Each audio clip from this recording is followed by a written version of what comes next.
Hey, I'm Kate, and this tutorial is going to teach you how to do a messy side braid. With this look, the messier the better.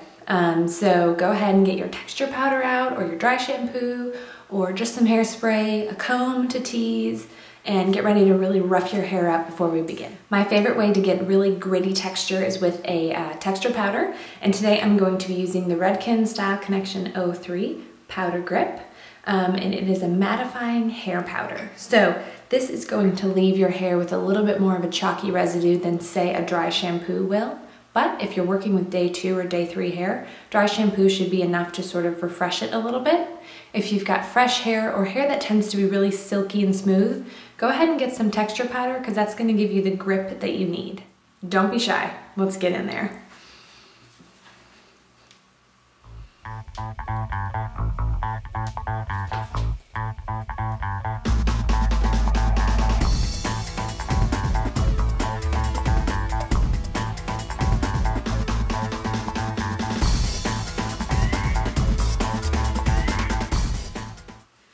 Okay, so once you have roughed your hair up a little bit, go ahead and kill your part after you've got about 2 inches of it if you've got bangs. If you have no bangs or anything, you can do everything kind of all the way back. I always like to have a little bit of a part so the hair knows which way to go. So for me, I'm gonna get the braid to go to my right side and sort of end behind my ear.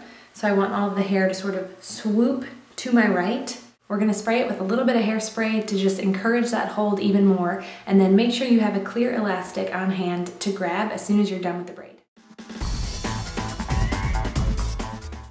You'll notice that nothing is too precise, and that's intentional. You don't wanna overthink it, and you kinda wanna have some fixing to do after you're done, and that'll just make it look even messier, which is the goal. This is a very lived-in, beachy sort of braid. So in order to avoid looking like an 8-year-old with a French braid going all the way down her hair, make sure you don't start above sort of the middle of your head. So your occipital bone is usually at the base of your skull.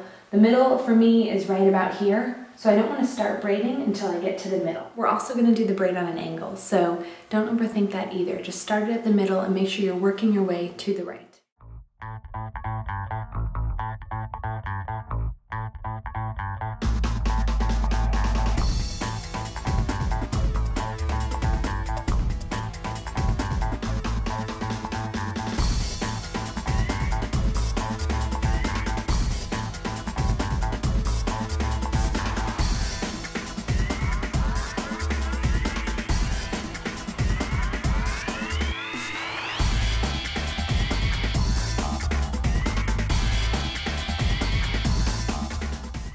Braid until you can't braid any longer, and then throw a clear elastic right around the ends.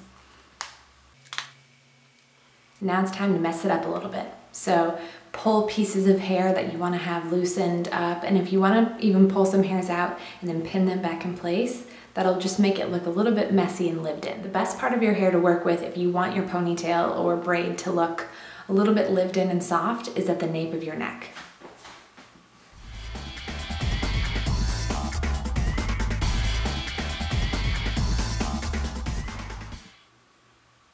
Stretch your braid out a little bit too so it doesn't get too small at the ends.